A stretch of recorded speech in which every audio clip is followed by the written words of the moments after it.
You're listening to Chillworthy, a podcast where two best friends discuss mysteries, murders, and anything in between for your enjoyment. So if you're ready to hear some chilling and unsettling cases, you're in the right place. Happy listening. Hello everyone. Welcome back to another episode of Chillworthy with Brent and Talia. Hi everybody. We missed you all last week. Yes, we did. Do you think they missed us? I don't know. I hope so. I hope so, but I don't know if they'll ever tell us. Okay, so how are you doing? You know, I'm stressed and tired. How about you? Same. We're having a rough go at it today, but we're here. We are. So, okay.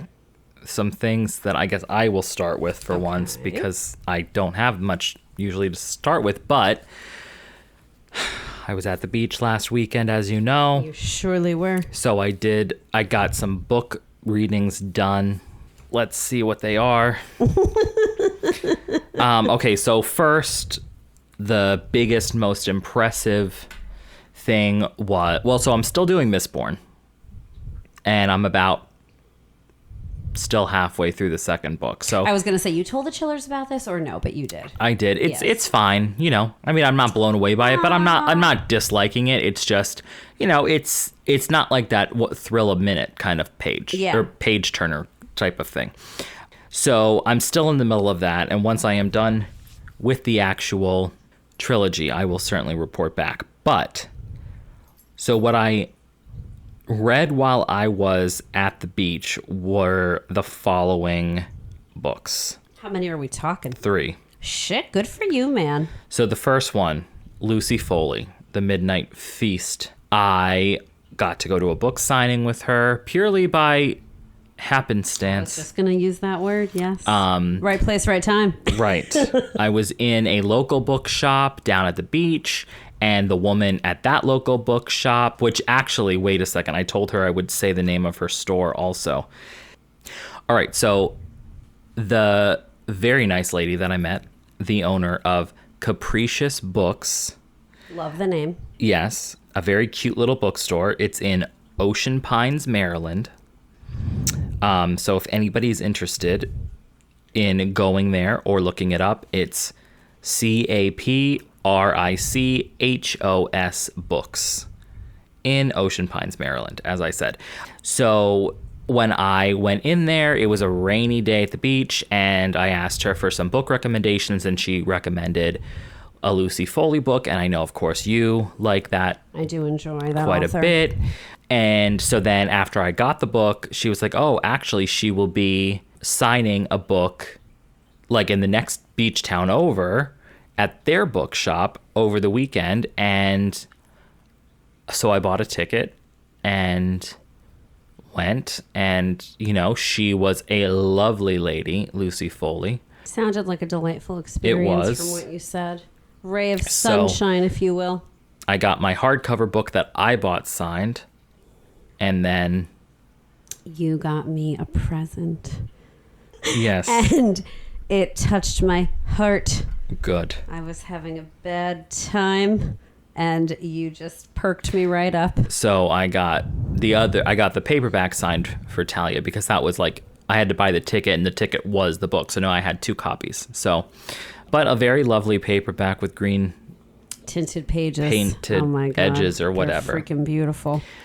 So anyway, very good book. I would definitely recommend reading The Midnight Feast. It was a fun, you know, thrill a minute, multiple perspectives, but I got over that at this point. And that's typical of her books. As far as I can recall, the 3, well, I just finished that one.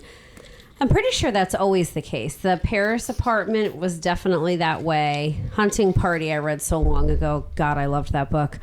But pretty sure it was the same way, you know, the multiple I'm sure it is. Characters. They love it. Yeah.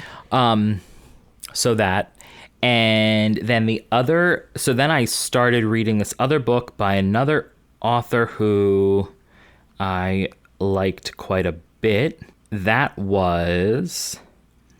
It was called The Thicket by Noel W.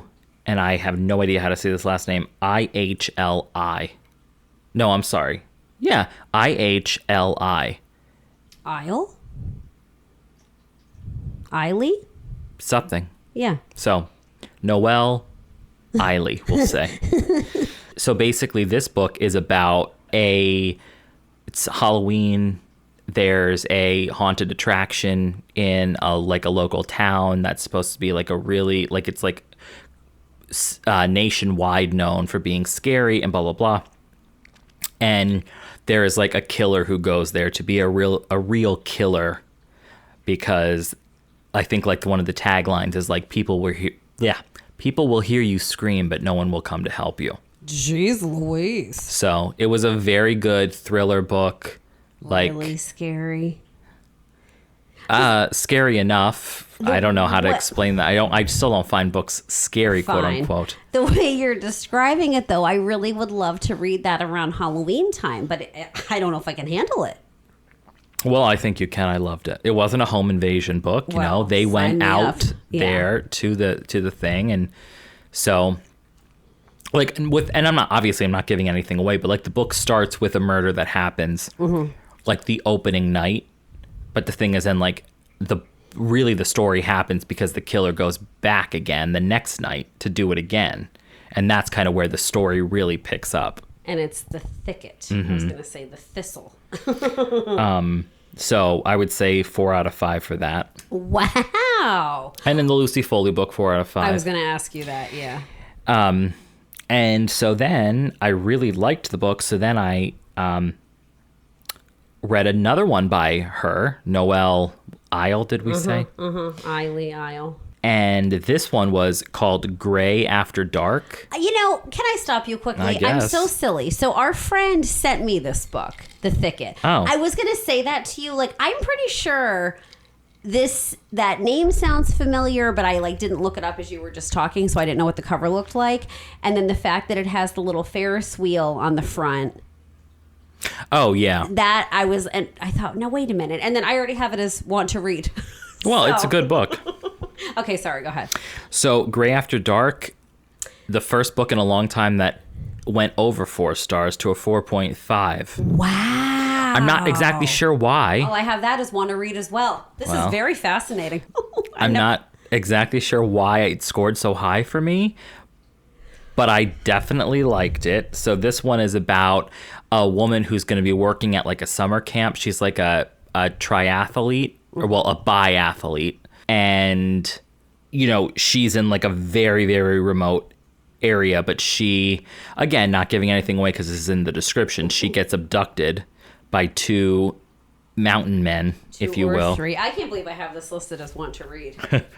And so she gets abducted, and then she has to figure out what to do. It says it's a pulse-pounding psychological thriller with a finale that will leave you breathless. I wasn't breathless, but I liked it. I mean, I was hooked in. I liked the dynamics of everything. And so, like I said, something made me put down 4.5. I don't totally know why. But anyway, this author, she's got, I think, a few books out. And so, I don't know. I'm definitely going to read more of her.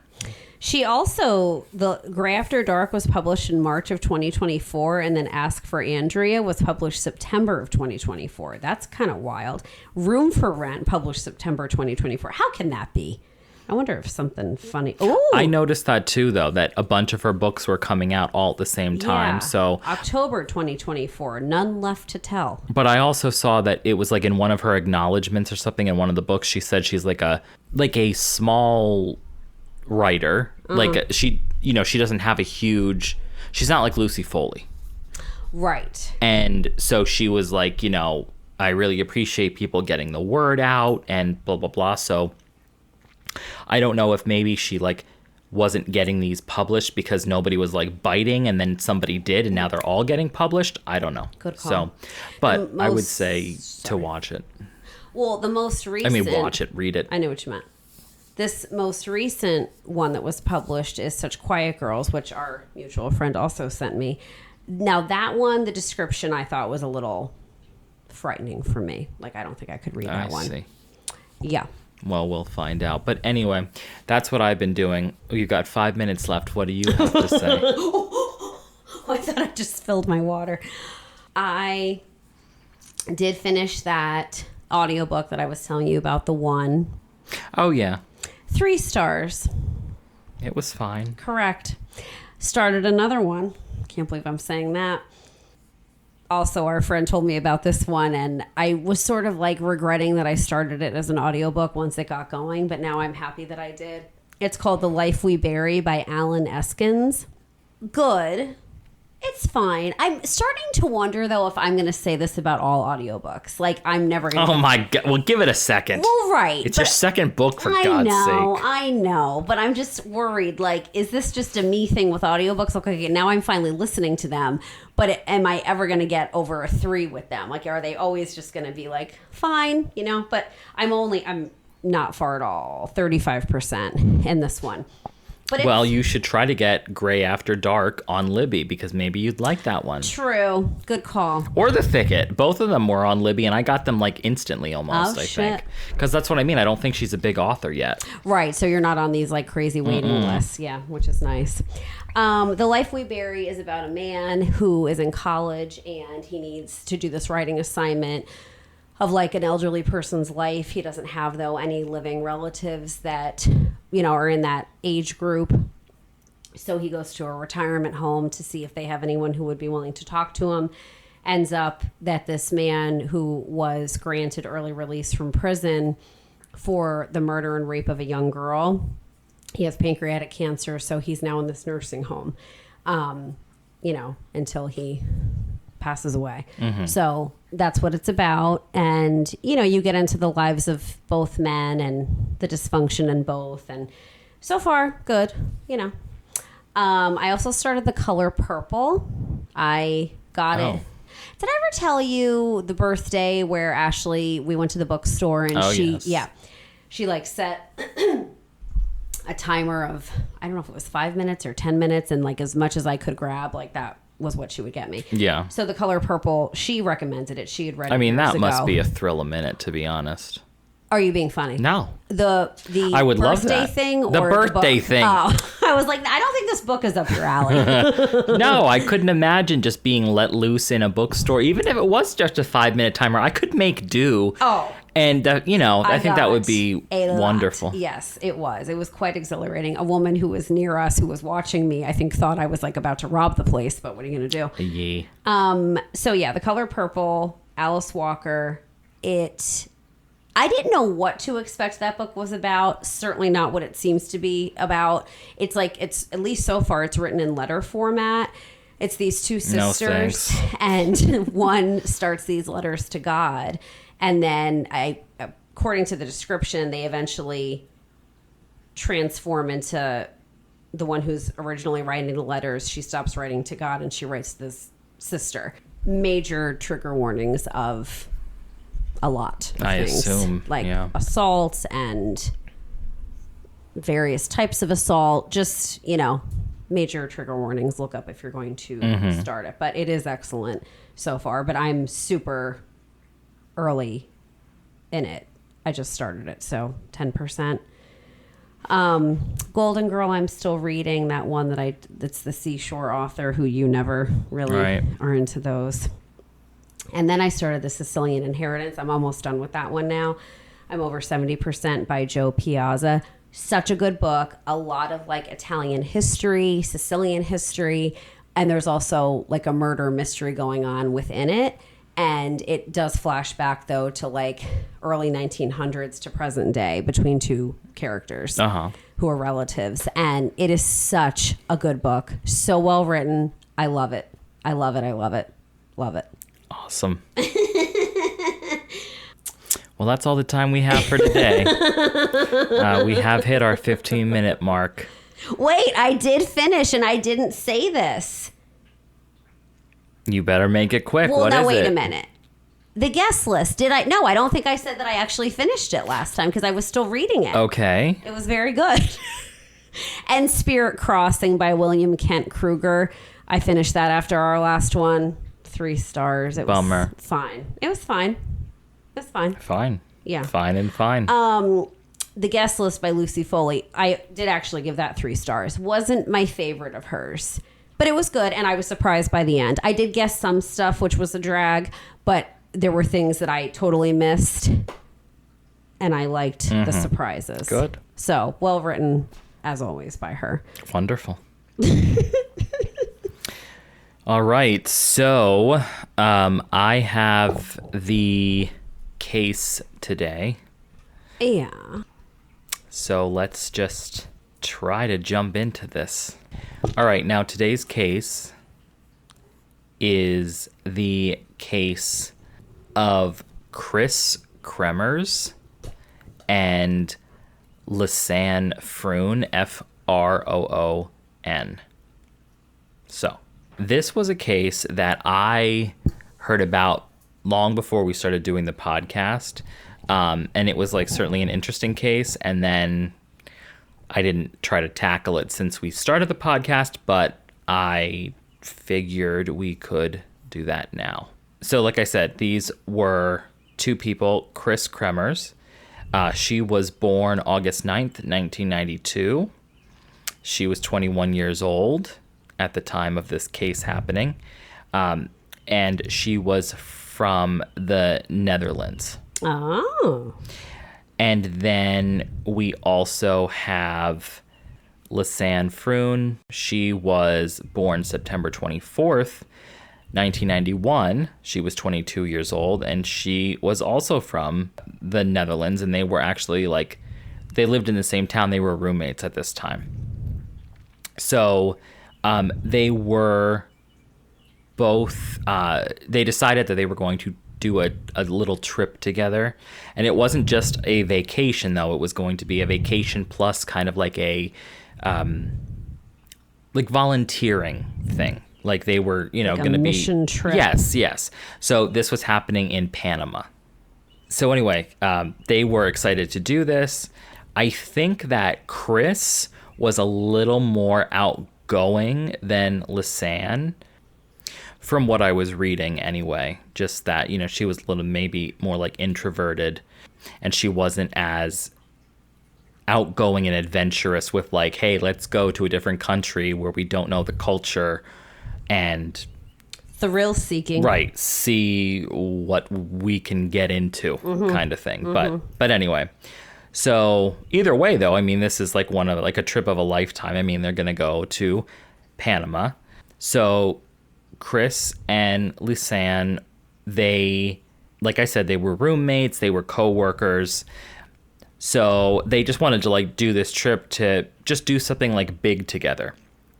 So they both had recently graduated. So Kris graduated in art education and Lisanne graduated in psychology. So they decided that they were going to celebrate by going abroad, and they decided that Panama was going to be their destination.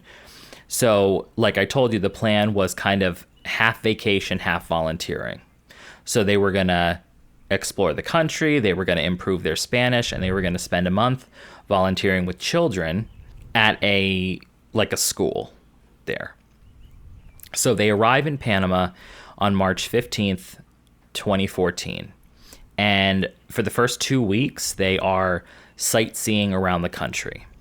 By March 29th, they reached the mountain town of Boquete. Listen to you. I think that's how you say it, which is in the something province, which I can't even, the Chiriquui. Chiriqua? Fine. Maybe. I don't think so. So this was near the Costa Rican border. So in Boquete, they moved in with a local host family, and they were preparing to like start their volunteer work at this nearby school. So apparently this area is very gorgeous with lush, they call them like cloud forests. Ooh. And I'm assuming that's because they're like misty. I was going to say like the mountainy clouds and stuff. Must be low. There's also coffee farms, and there is a very large volcano there. That sounds lovely. Mm-hmm. So for somebody who's like a backpacker a backpacker hiker, this is like a paradise. So the two women were excited to explore this. So they made some messages and social media posts to friends and family back home, and they were just like sharing, how excited they were to do this and stuff. So they mentioned that they had hiking plans, and I guess they had brunch with two fellow Dutch travelers the morning of April 1st, I think 2 males. So everything at this point seemed to be going great. And like I said, they were excited, but they were also they were trying to be responsible. Obviously, like I said, they weren't just there on spring break. They were trying to do volunteer work and stuff like that. So nobody would have imagined that April 1st would have been the last day anyone would see them alive. So April 1st, 2014. It's a Tuesday. 2 or 3. Kris and Lisanne decide that they're going to hike the Pianista Trail, which was a popular trail just outside Boquete. So the trail's name in English was the Pianist, comes from the shape of the trail, and it's like you're climbing a very steep piano keyboard. I don't know exactly what that means, but and when you get to the top, there's like this scenic overlook, and the scenic overlook is at something called the Continental Divide. So it's not an extremely long hike, but it does cut through these dense cloud forests, and it can be tricky if you go beyond the main outlook, like where you're like the destination at the end. So the girls set out around 11 a.m. and they're dressed in just typically like light hiking gear, like shorts, tank tops. It's a sunny day. So according to some accounts, there were a few different takes on this. Some say this happened, some say it didn't, but from what I gathered, more people than not were saying that I think it was a local restaurant's, there was a kind of like village, well, no, I shouldn't say that. The local restaurant had a dog that would sometimes accompany hikers. It was like a husky that would just kind of go with them. Where the wind blows. Right. And then, whatever, just to get out, I guess. So, like I said, some people are saying this didn't happen. Other people are saying it did. But that they took this dog with them because, like I said, this dog would just kind of tag along with tourists sometimes. So I do not know the name. I was going to ask. I know. So they didn't carry any heavy gear. So because they weren't taking these big backpacks and stuff, it wasn't like they were planning on being gone for days or anything. Like a through hike, right? Certainly not overnight either. So they leave and they're seen walking up the trail. And so sort of flashing forward a little bit, their camera eventually gets found. So there were pictures of them, and it was like a not a phone camera, but like a camera. Right. And there were pictures of them starting out on the hike, and they were smiling and enjoying the views and whatever. So one camera photo that was retrieved, I guess, it shows Kris standing on a trail next to a small stream around 1 p.m. from when the camera said, and she was looking happy and just happy to be there in the jungle scenery.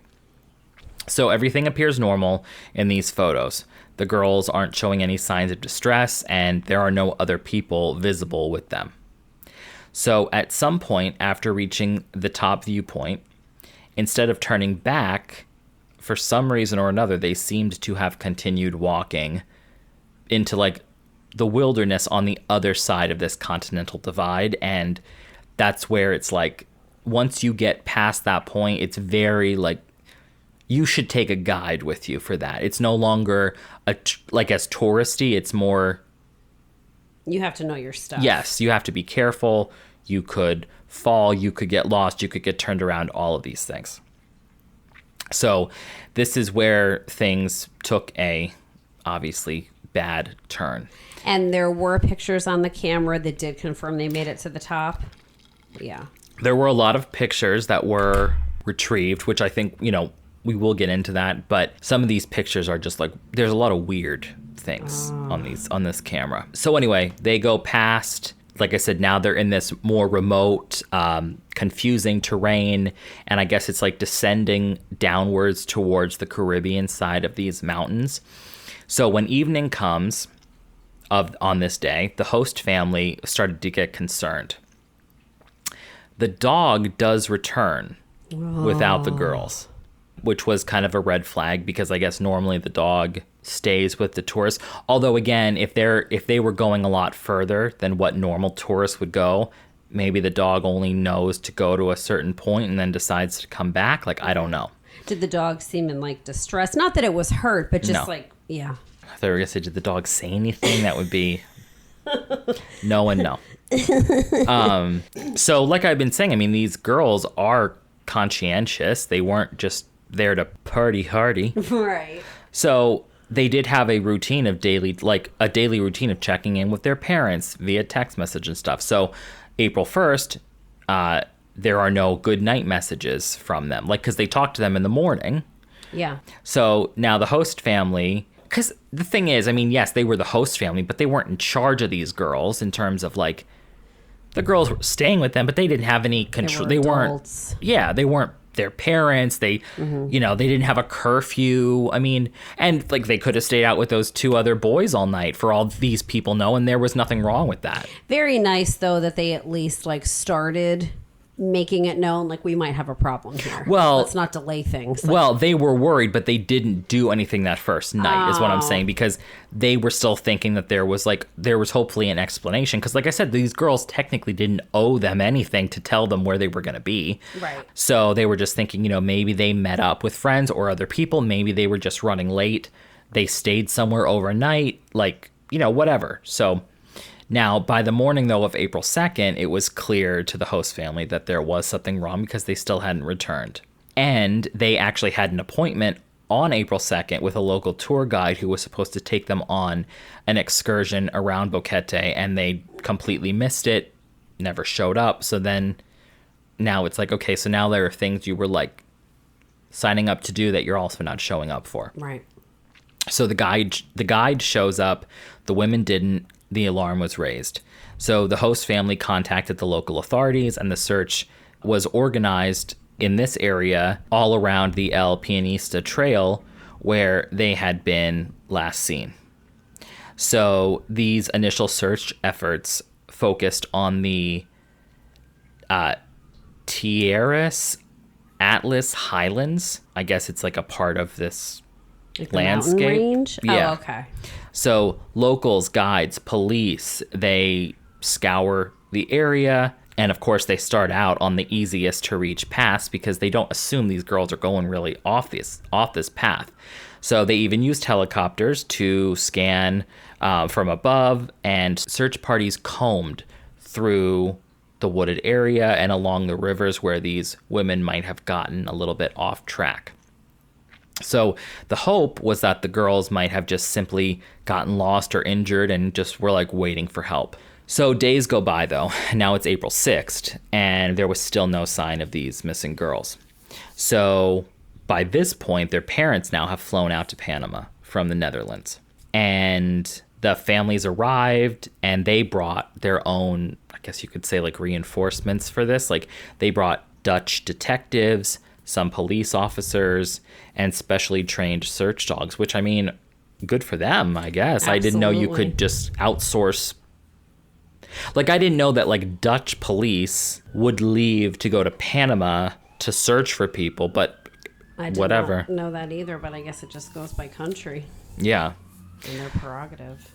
So they basically launched a full-scale international search and rescue operation. The Panamanian police and firefighters worked alongside the Dutch team, and even some volunteer searchers from neighboring Costa Rica joined in. So the small community of Boquete they were just like very on edge because now there's like a lot of attention there and stuff like that. Everyone wanted to find these lost girls, and there was a reward of $30,000 being offered by the family for any information leading to Kris and Lisanne's discovery. Yeah. So for days, these teams like hacked their way through the jungle. They trudged up and down trails. They used canine units to sniff out for clues, but no traces of the girls. So it was basically like these young women had just vanished into thin air, which was obviously extremely frustrating and heartbreaking for everybody involved, especially obviously the parents. Right. So now we're at April 14th, and now this is 2 weeks after this very intensive searching has been happening. And the official rescue operations started to become like scaled back now. So Panamanian authorities announced that they would continue to investigate, but the active search, like in the wilderness, that just sort of started to like lose steam. And now they were just more so like monitoring what was going on, not necessarily actively searching anymore.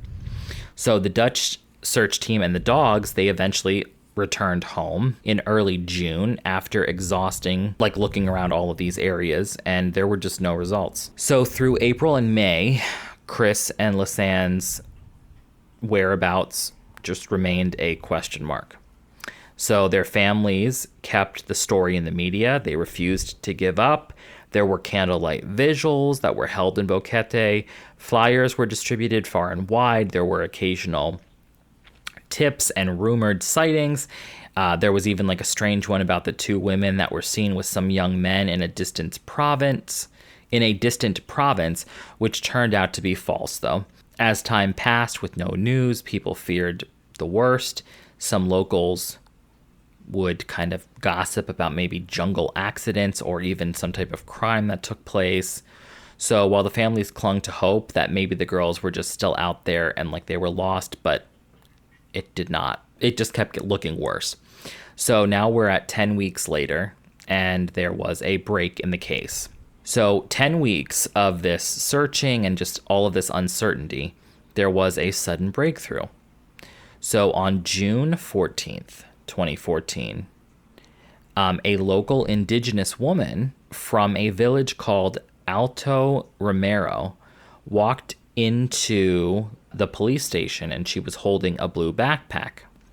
And she said it might belong to one of the missing girls. She had claimed that she found it lying on a riverbank along the Rio Culebra, which was a river far north of Boquete in this Bocas del Toro province. So this location, though, where she found it was miles away from the Pianista Trail where the girls were hiking. So on the other side of the Continental Divide was where this backpack was found. Were there any comments that it had been like, not necessarily wet when the woman brought it in or damp, but like, had it been like, like salty, crusty, like it had been in the water and then had been out of it drying and it dried crinkly and crunchy? Not that I saw.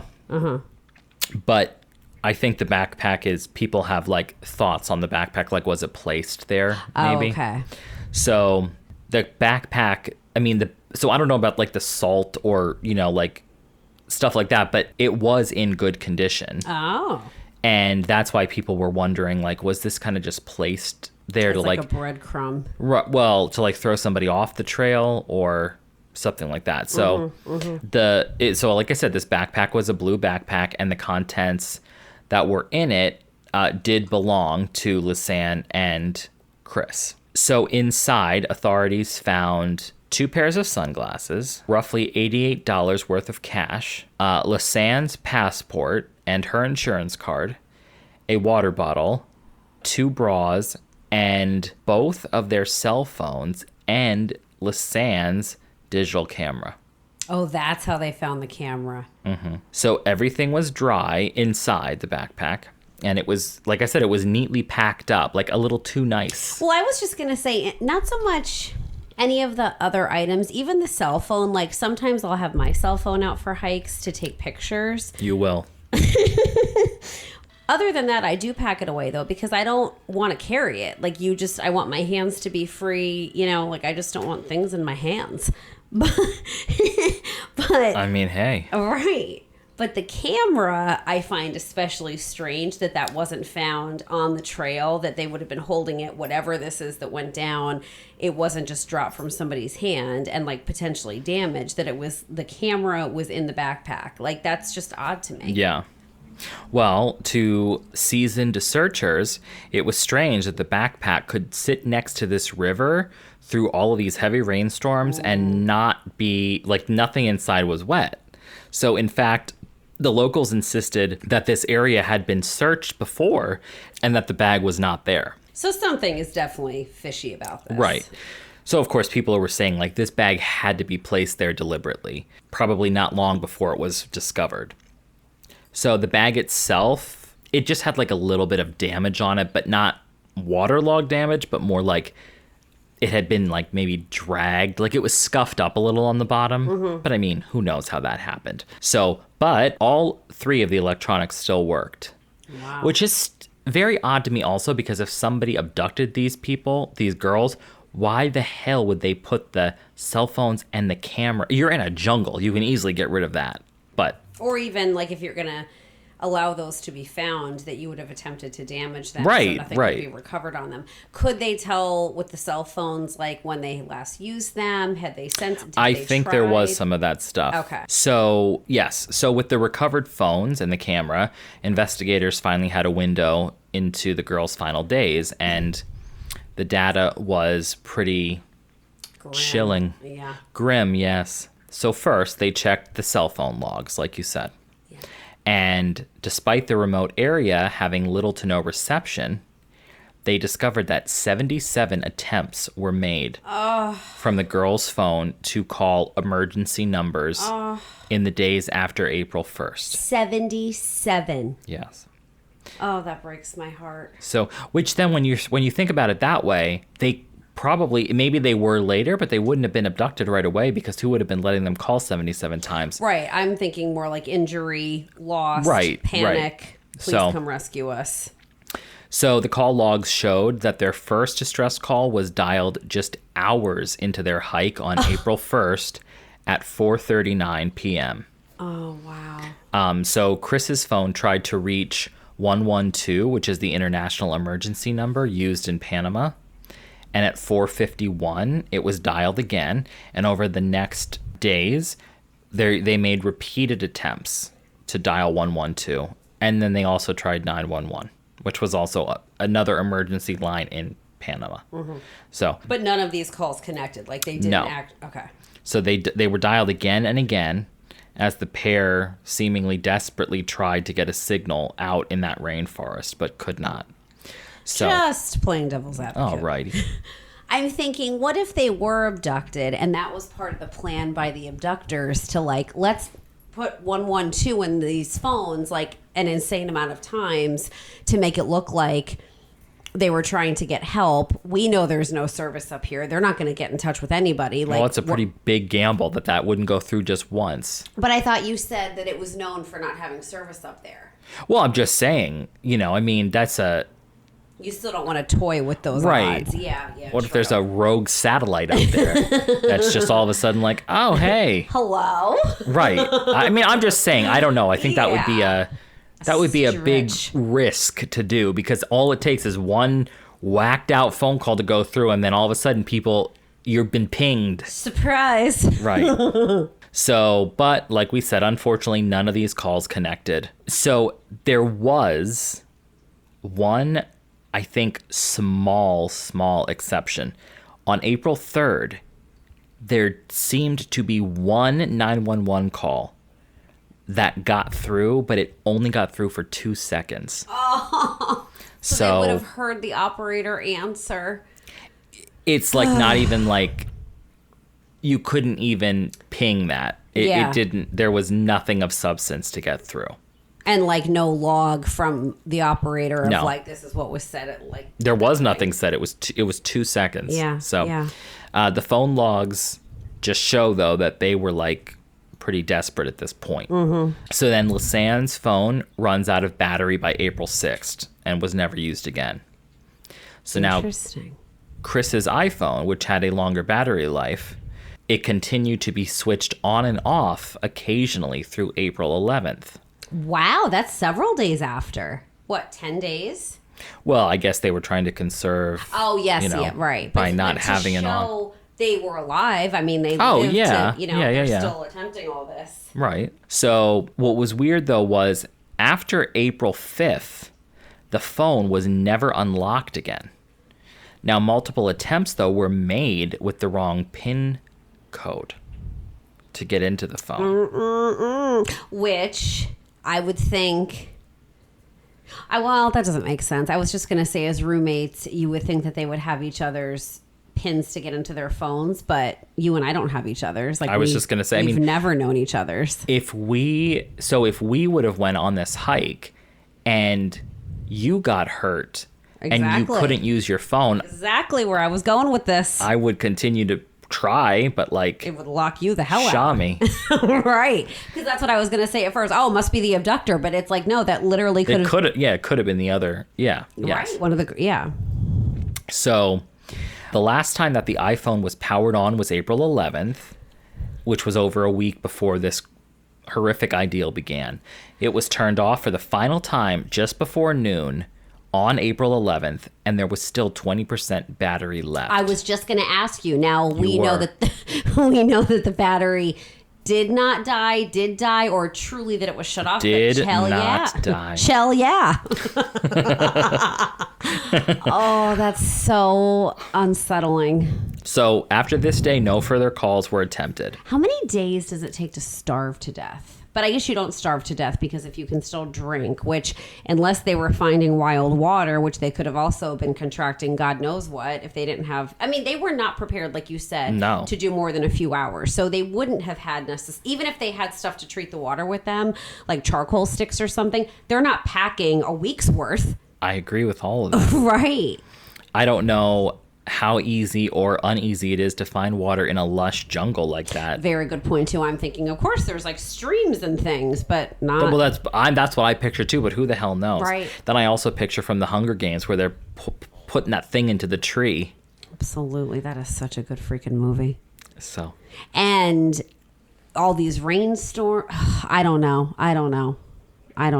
Did you see anything? Did they say anything about, like, on this hiking trail, like, with how popular it was? Well, that's another thing I was going to ask you. Like, no one else with how popular this trail supposedly was passing them or recall seeing them? Yeah, tons of people. No. That's why they're missing. Right. Yeah, but then I was thinking of that one case you did where, like, that woman, she was like, I think... Sandra, hell yeah. Okay, but they were saying that these girls went past the point of where tourists were supposed to be. Yeah, true. And then, what else was I going to say to you about people seeing... Oh, the rains... No, I don't know. It'll come to me. No, it won't. I hope not. All right. That's not nice. So now we're going to get to the camera. I don't want to. So there were some very disturbing things on this camera. So the phone record obviously is showing that there was some bad things going on. Whatever it was, they were trying to get help. So the camera, though, provided a little bit more of like a visual diary as to what they were doing. And maybe if like they looks-wise were starting to change, if they were starving to death or something. I thought you meant like becoming werewolves or something. So Lisanne's digital camera, this was a Canon PowerShot. So it contained over 100 photos, including snapshots of the hike and the weird sequence taken in the middle of... There was a weird sequence of pictures taken in the middle of the night. Oh. Wait, which day? Well, I guess the first day? Well, so the early photos from April 1st, like I said, they showed Kris and Lisanne, bright daylight, walking on this trail. They were happy. And just enjoying the jungle. I'm sorry, there was one camera or two? One. Just one. One. Yeah. So nothing seemed to be strange about these pictures. They didn't have any signs of fear or anything like that. So the last daylight photo was time-stamped around 1 p.m. on April 1st. Now this is then after which presumably the girls continued beyond the trail's end, which is where, like I said, like now that they shouldn't have gone further, this is when things started taking a turn for the worse. So then there were night photos. So there were roughly 10 daylight normal photos and 90 nighttime photos. So there were 90 photos that were snapped on the camera in near total darkness between 1 a.m. and 4 a.m. on April 8th. So a week later. Wow. So this is like what the scene is pitch black jungle, the middle of the night, and the only light is coming from a camera flash, not even a flashlight, just a camera flash. So the camera's flash, or like one of their cell phone. No, the camera's flash. Yeah. I'm just saying it wasn't a steady stream of light. It was only just a boom, and that's it. Okay, got it. So most of these images showed just like vague shapes or just literal darkness. Close-up of rocks and trees taken from odd angles, as if, like, what the theory is that they were just trying to illuminate for a second, like if they were trying to walk, see where they could step next or whatever. Odd though, like that wasn't their first evening out there in the wilderness, but for some reason on the 8th they're using it for light. Well, I was thinking maybe whether it was an animal or a person, something was coming after them and they needed to move fast, or, you know, like maybe the first 6 nights they didn't have to traverse anything. They just kind of like, you know, settled down into wherever they were, like overnight. I don't know. So yeah, I mean, we were just thinking like, were they trying to illuminate the surroundings? A few of the photos though were especially weird because they seemed to have been intentional. Like in one picture, the women had arranged sticks with plastic bags or candy wrappers on top of a boulder, like as if it was maybe a marker or like an SOS sign for somebody. To get attention with the helicopter with the shininess. Right. So in another, they had laid out what looked like bits of toilet paper or tissue to spell something out or like make an arrow. And there was a small mirror propped up in this to catch light, which was clever. All of this, I think, very good ideas. Right. But clearly shows, like, I feel like they were desperate for help and to be found. So obviously these pictures of them doing these certain things were showing that these like women were trying everything to be spotted, or at the very least to mark where they were, which of course is extremely sad because it's like they've been out there now for over a week and they're still not giving up. Oh, yeah. And, you know, all this stuff. So there is, though, one photo in particular that is, like, just really, really, really weird, which you can look it up, which maybe we'll pause after I tell you what it is and you can look it up. But so there is one night photo in particular that appears to just show, it's like in the camera focus, or like it takes up the whole picture, is just hair. Like, just somebody's head. The flash is bright on and it's like right up on their head, and the hair is all messy and it looks like it's from the back, but some people also argue it's from the front and the hair has been pushed all the way down because people have like tried to really study the picture, and there seems to be like spots of like maybe there's like blood or something, and somebody thinks they see a little bit of a nose or whatever. Like, it's very hard to make out. But so it's just like this very messy wall of hair that is in this, that this camera took. So it, like I said, it looked like there was some like blood matting this strawberry blonde hair. I assume one of the girls have hair this color. Yes. Okay. I think it was Chris's that they're assuming was hers. So people were then speculating that, like, did Kris have suffered some kind of serious injury? Like maybe she fell, and that would explain why Lisanne or again, whoever was taking these pictures, they took a picture to sort of document her injury or to try to remember like how the injury might have looked. Like, was it making progress healing, or like if they were going to be rescued, maybe that would come in helpful. Like, I don't know. But the thing is that this is all disputed because later analysis, like I said, people were looking at this picture and nobody can actually say for sure that it's blood at all. It's a very weird picture that's very confusing and not at all straightforward. So one of the things we do know is that if one of them was hurt, it was most likely Kris, because her phone was the one that was being accessed with the incorrect PIN number. Mm-hmm. So good obviously call. That would not make sense any other way. Right. So some people were theorizing that Lisanne took those photos at night to mark where she might have left Kris's body in case she had to continue to go on alone. Like, not saying Kris was dead, but maybe just couldn't walk. Or she was trying to use that as a flashlight source, like I said, in the rainy darkness to see what was around her. So as if the photos we do have aren't weird enough, there is another thing that's not as creepy, but to me anyway, but it's still very, very strange. On the camera, so, you know, like I said, there were like roughly 100 photos. One and only one photo was deleted from the camera. All of these pictures of just rocks and darkness, one photo all by itself was deleted. And they could just tell that one photo was deleted, or did the camera have like a deleted section like our phones do, and like you can then go and see? It was deleted from the deleted section. Damn. So on the camera, it was photo number 509 in the sequence was just missing. The file number was just skipped.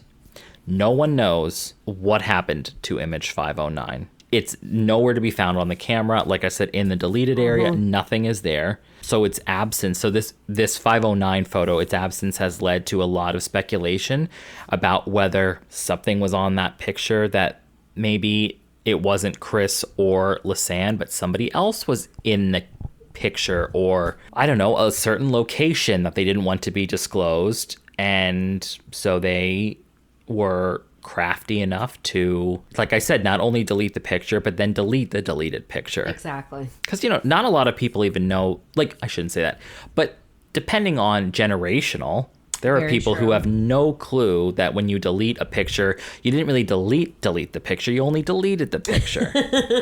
You know, you didn't wipe the picture. Right. So, you know, investigators, though, they never publicly explained the gap.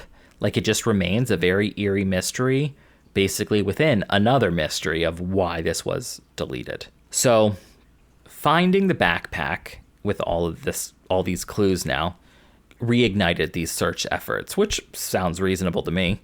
So in late June 2014, within a few kilometers of where the backpack was found, searchers began looking there again. And on June 19th, a local, I don't know if it was a man or woman, came across a boot with a foot in it.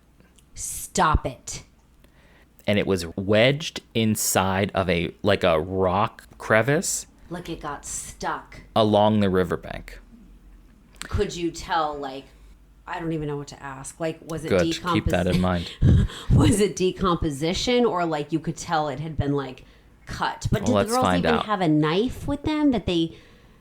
Oh, God. God. Anything else? No. Okay. So this was a very shocking discovery to you as well. Yes. And it led authorities to comb the area much more in detail than if they were just searching around. And not far from this boot, they found a pelvic bone that was later confirmed to belong to Kris. Are you kidding me? No. Don't you find that to be very fast decomposition? What is that, 2 months? Right? April? Well, who knows if things have been picking at it. Call, I mean, it's a very... It's the freaking jungle. Right. There's a lot of shit out there. Yeah. And I don't know why it comes to mind, but I think about not even literal scavengers vultures. Right. I'm talking fire ants. Things. God. Well, think little bugs that can just kind of, I don't know why I'm thinking something. Indiana Jones, but just pick things off and clean. Right. So over the next few days, they found close to 33 scattered bone fragments downstream. They were spread out, though, over a relatively wide area along the river, and they did DNA testing, and it confirmed that the remains were those of Kris and Lisanne. Both of them? Yes. Wow. I was not expecting you to say that, but I suppose where the heck would the other girl be, depending on who... I don't even know. I'm on the edge of my seat. I know. And I have been. You have. So obviously this is very tragic and sad. God, yes. And forensic analysis of the bones brought up some other strange details. So Lisanne's, the foot was Lisanne's foot that was found in the boot. It still had some bits of skin and tissue on it, which was indicative of a relatively natural decomposition process. As in, like, she got stuck in there and probably died there. Well, I think meaning like however that boot or foot got there, like it was just left out to the elements, and that's what you would expect it to look like. Some skin, some muscle tissue, some bone, just decomposing as a bone would. Now that was Lisanne. But right. In contrast, though, to this, a lot of Kris's bones, including that piece of her pelvis that were found, they were completely bare and they were like totally stark white. What does that mean, though? Sort of like they had been like bleached, or like, I'm not saying bleached like with Clorox. I'm saying like Clorox. Bleached like from the sun. Right, like by the sun, purposefully, kind of, like just, it was much different than this normal, than in contrast to like, okay, you see this kind of like messy, decomposing not piece of body. Up, quote unquote. Yeah. Right. So this was really strange because in a very humid climate like the cloud forest, one would not expect bones to become so clean and like dry and white in just a few months. So some wondered if there was a certain type of like chemical used, like lime, to kind of clean off these bones. But of course it could have been sun as well. So experts cautioned that sun and environmental conditions could naturally whiten bones, but it was really, really odd because, like I said, there was such a difference between bones from Lisanne and bones from Kris. So according to one report, tests showed that there were high levels of phosphorus on Kris's bones, again, the cleaned bones, which didn't match the local soil composition. So that was kind of suggesting that there was some type of outside chemical influence on those bones. Fascinating. So a Panamanian forensic anthropologist examined the bones using a microscope and found that there were no scratches or cut marks at all. So there were no signs that these bones had been cut by a weapon or gnawed on by animals. So in other words, the remains did not show evidence of deliberate dismemberment or obvious animal scavenging. It just makes it weirder. Exactly. They were completely undisturbed. Right. So people are just very confused as to how these women died, right? Like by June 23rd, authorities officially announced that the remains of both Lisanne and Kris, that the remains were matched to Lisanne and Kris. So this brings an end to like the search for their bodies, or I guess most of their bodies. And I'm sorry. That's all right. They found these bones close to the backpack, which was several miles away. Yes. Because I'm thinking, like, it's just odd that no one... It's odd to me how far they went. Like, they really must have been turned around, that they didn't just turn around and go back how they came from, that no one found them. The fact that the search party started looking for them fairly soon from when they set out on this. But the fact that they, were believed to go past that continental divide, I don't know. It's just... And no one was searching over there until the backpack. Like, even though tourists typically didn't go that far, no one set out that far to still search that area. No, it had said that they did search. They lightly searched that area already because they said it was weird. That's why they found it to be weird. Yes. It's just so odd to me. Like I'm imagining if they were hurt, or even at least if one of them was hurt, that no one came across them, that no one found them. Oh, and how long this took, like, these poor families. And I just feel like in my gut that these girls like really suffered. I don't suspect foul play though, do you? I feel like they just came upon a really bad time while they were lost. I don't know. I get weird feelings from both ways, but yeah. I mean, the The picture being deleted twice is weird to me. Again, obviously the contrast in the bones is a little bizarre. And just the fact that if there was no foul play involved, why did that backpack just end up there? Yeah. Like after it was searched, then it's back. Then the backpack is just sitting there, and after like the rainstorms, everything's working in it. Yes. You know, because I just feel like if I was lost in the wilderness, how much would I, like, once you're officially lost, like, are you gonna, when the phones are dead, like, you're still gonna, I feel like I would have had that phone out all the time until they died. I don't know. Yeah. So, obviously, over the years, a bunch of theories have been floated around for what happened to these girls. So, on one side, there's many investigators, and both official and independent, they lean towards, like you just said, an accidental scenario. And then there are other people who lean a little bit more into the foul play arena. So, you know, starting out with the lost accidental kind of theory, which is like the official line the Panamanian government is giving. Of course. Well, that's what you're saying. I knew you were going to say that. You did. I just feel as though I'm not the freaking police department, though, either. That's for damn sure. I would hope that they would dig a little deeper and not... I just feel like how many of these stories we do, and it just seems like these police departments are fine with saying things are accidents, and like they don't want to break a sweat and dig any deeper than they already I picture you have. like in front of a whiteboard, you know, with, I guess, FBI agents or whatever, and you go, hello. Okay, so here's what we got.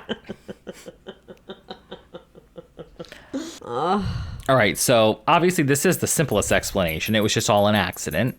They wandered off the main trail, they reached the summit, and then they got lost in this treacherous jungle, and, you know, things just never improved. The Continental Divide area, like we talked about, it's very confusing.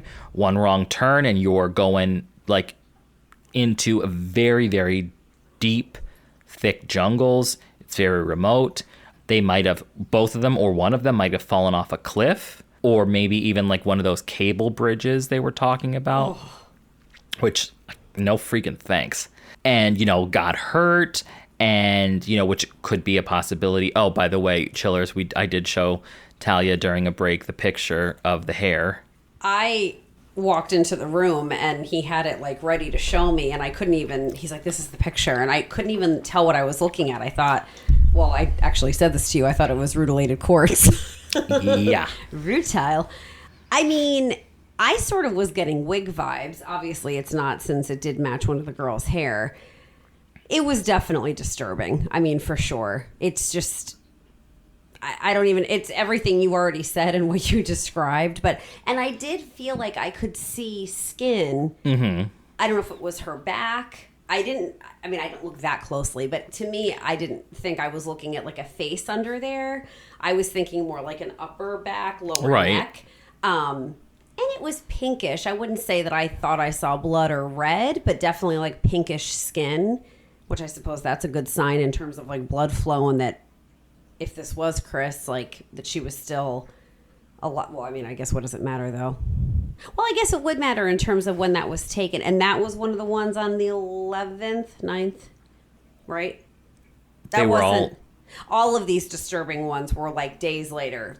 This one right, the nighttime photos, yes. Yeah. Sorry. Yeah. I do think, though, in terms of the intention may have been to monitor like a wound, like you had brought up. I think that would definitely make sense. Which, like the fact that it was except there was no monitoring because it was only one picture. Right, but like if that they were setting out to begin monitoring, which again is odd that it was that many days later. But if it had just happened, but you really couldn't see a wound in it, but if it was a head injury and that it was the hair, I don't know. So many questions. But don't you think you would have moved the hair? Absolutely. And it didn't, you couldn't even see a hand in this photo trying to pull it. Right. I don't know. It was. I guess it could have just been an accidental picture. Like That's she was thinking holding the camera and it just went off in front of this. But I don't know. It's, but I feel like describing the picture doesn't do it justice to seeing the picture, It's bothersome. Yeah. And you can't tell why it's bothersome. Exactly. I was going to say, you can't really put your finger on what right. is creepy about it, but it is creepy. It is. For sure. So, like I said, that's the first theory. It's like they just basically succumbed to the elements, and between dehydration, starvation, a potential injury, and like I said, those nighttime photos might have just been their way of trying to navigate for a specific reason that one night. I don't know.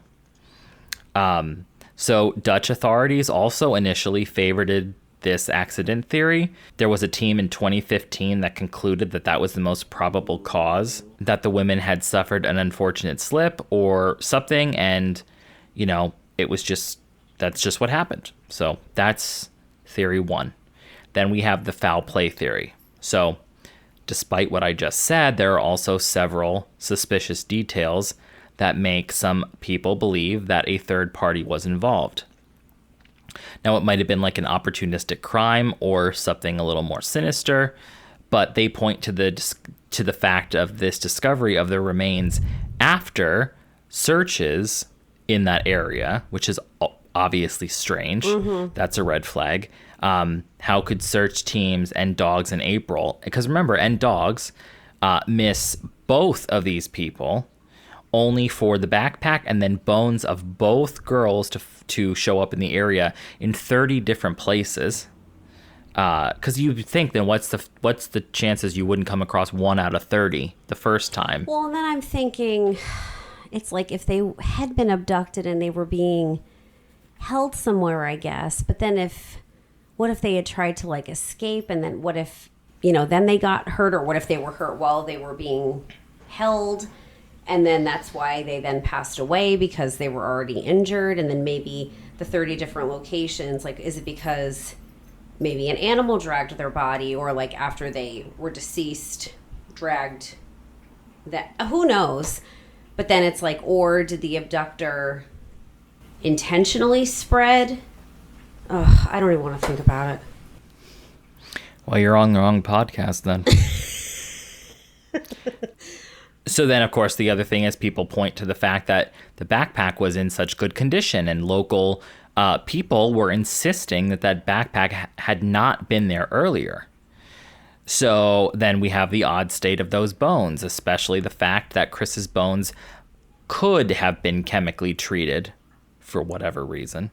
So, but it was was somebody trying to destroy DNA evidence of maybe not Kris, but of the person who did it. Right. Right. And then, of course, we have the famous, or infamous, I guess I should say, missing 509 photo. And some people are thinking that means that photo captured the perpetrator or some type of crucial moment that was deleted on purpose. So while there's no direct evidence of foul play, because like I said, there was no signs of struggle on the bones, and obviously there were no eyewitnesses that ever came forward. But those who doubt the accident theory find the coincidences just too many of them to just completely dismiss. And they wonder if the young women could have stumbled into a situation with some, bad individuals just somewhere out there on the trail, because again, they didn't go with a guide or anything. And I guess the other thing to me is, if the foul play theory is, I don't know, I guess I do fall more into that side. What? Do you? Yes. Where I think it was foul play. I don't know why. It's just in my gut. Yeah. I feel like it is. Yeah. But I also feel like that would explain why, if they came across 1, 2, or 3 bad people, that would also explain why the dog came back alone, because they might have chased the dog away. If somebody wants to abduct these girls, they're not going to take a dog with them. A dog's not going to tell anybody what happened. Who they saw. Right. So it's I feel like that's a little different. If the dog accompanies these girls, what does make the dog then say, I'm peacing out? If it's not alive for so many days. That's what I mean. Yes. The dog's with them. And like I said, I said before, maybe the dog just knew, hey, when we get to this one point, Tourists don't go past it. I'm not interested in going past it. I want to go get knackies. Absolutely. Right. But potentially that would, if somebody was abducting them or something, I mean, they could have had a gun. They could have shot, not shot the dog, but shot the gun in the air to I'm just saying, I just feel like it's not in a dog's nature to kind of just, you're accompanying them and then you're not. I don't know. Absolutely. Also, speaking of just the foul play angle and the camera, now the picture that had been deleted, I know you said what number it was. 509. But where was the sequence? Was 509 from their 10 photos in daylight, or was that from Oh, no, evening? It was night. It was the nighttime ones. Yeah. So then, of course, there's more outlandish ones, like gossip of a serial killer that was out in that region at the time. There were rumors swirling that there were pygmy cannibals out there, or cartel hitmen who were looking to harvest organs, which although that's a little nuts, at the same time, it's like they would have means to clean up bones and shit, Right, but this is also a popular trail. Like, wouldn't this be happening more? Cannibalism and the cartel going after people? I'm just saying. I don't know. I am as well. But obviously there is no evidence of that. So, like I said, I think people have basically, though, settled on the fact that this was just an accident. Well, and that's the thing that makes these hiking situations tricky, especially when it's someone who's not familiar with the area. Not to say that things can't go awry if you are from the area, or even if you're familiar with a trail. Things happen on the trail all the time that are unexpected and can knock you on your ass, literally and figuratively. That's what I feel like is so tricky with these hiking ones, because stuff can just go wrong, but there's also weirdos out there. And I agree. Don't know. I was thinking when you were saying that, I was remembering when we were in Tennessee and we went on that hike. Now, keep in mind, everyone, Talia is the hiker. And we went to the mountains. I'm putting these in air quotes. Now, one assumes, hey, if you're in the mountains of Tennessee, you would hike. She discloses once we were on the trip that all she has is flip-flops. And, so, all right, we went to the Smoky Mountain National Park. She has her flip-flops. And I remember we were on the Rainbow Falls Trail. And we thought, I guess we assumed it wasn't going to be a long journey. Mm-hmm. That was a wrong assumption. Spoilers, we never made it to the Rainbow Falls. But, we did give it an effort. Honest effort. Absolutely. And I mean, we met some nice people along the way. We'll get to that, yeah. So, yes. And I mean, was I semi-disgusted? Of course. Because I was in normal boots, and she's at Bahama Mamas. Bahama Mamas. But whatever. So, but yes, we did meet some nice people, and I clearly remember we met this couple.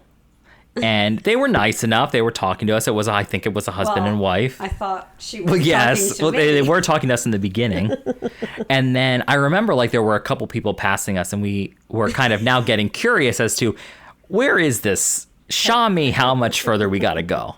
And these people were like, oh, yeah, it's, it's another probably 30 minutes that way or something. I thought, 30 minutes?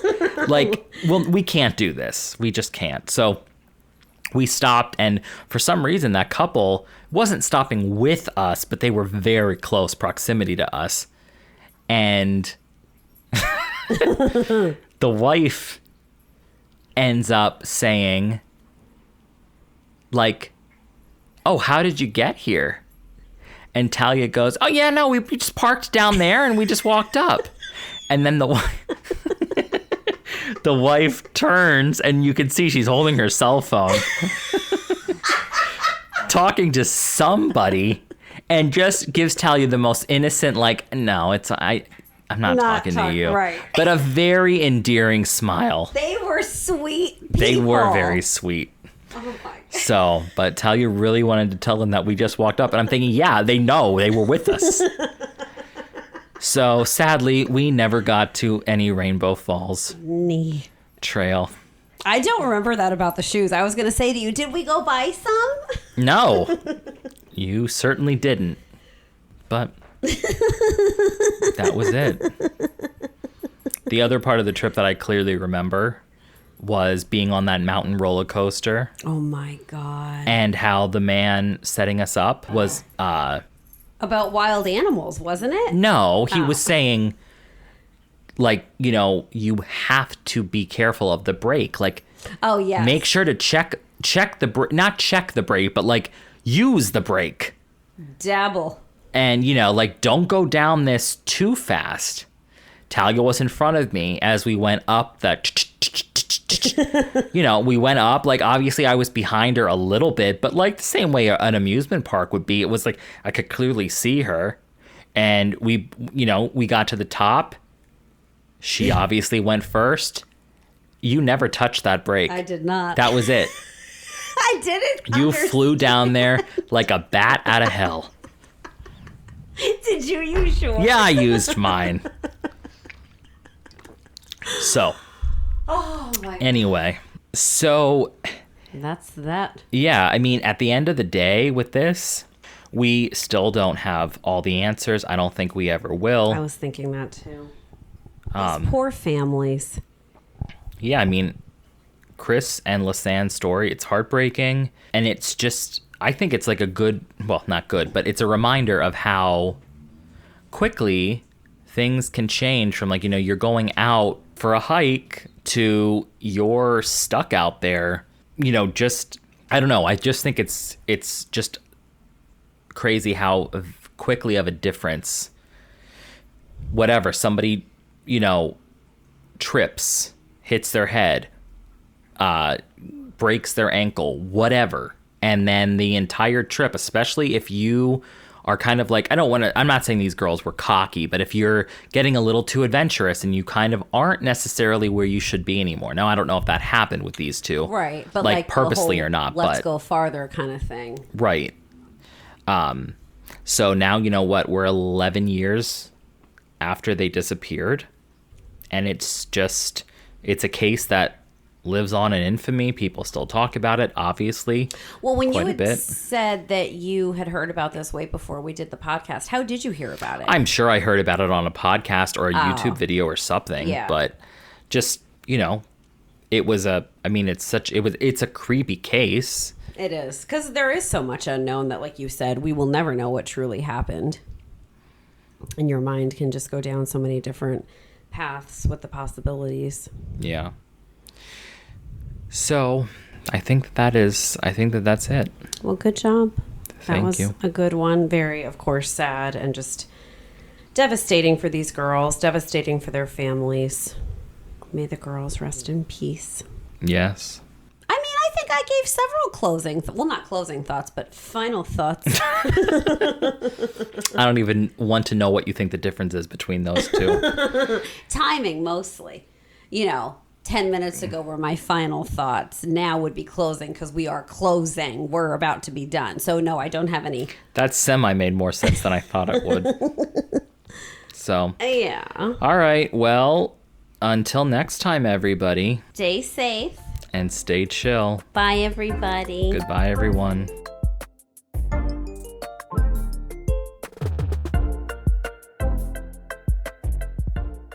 You've just listened to Chillworthy. Thank you for joining us on this latest episode. While we strive to keep our discussions engaging and lighthearted, we also wanted to take a moment to acknowledge the real lives and events that are at the heart of these stories. We try to approach each topic with a sense of curiosity and respect, fully aware of the impact these events have had on the individuals and their loved ones. Our goal is to honor their memories by keeping their stories alive and shedding light on the mysteries that surround them. If you enjoyed this episode, please remember to subscribe, rate, and leave a review, and don't forget to join us on the next episode of Chillworthy.